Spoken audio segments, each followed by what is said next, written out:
السلام علیکم، آپ دیکھ رہے ہیں کے نیوز ایچ ڈی۔ میں ہوں حارث علی شاہ گیلانی۔ چلتے ہیں آج کی اہم خبروں کی طرف۔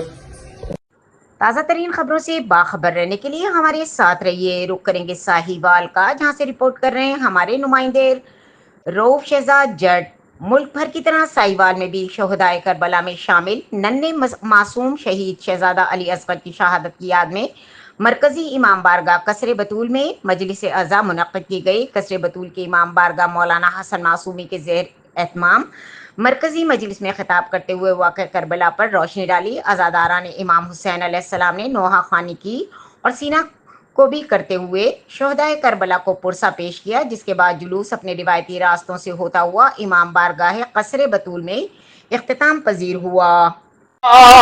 رسائی نہ مجھے کربلا بابا، رسائی نہ مجھے کربلا، میری زینب کے بسر دشنا دہن قتل ہوئے، میری زینب کے بسر دشنا دہن قتل ہوئے، ہائے غربت میں سبھی انجا دہن قتل ہوئے، دیکھو بابا جب میروں میں وطن قتل ہوئے، وطن چھوٹ گیا، یہ دل ٹوٹ گیا، اشکیان میرا جمل ہو گیا،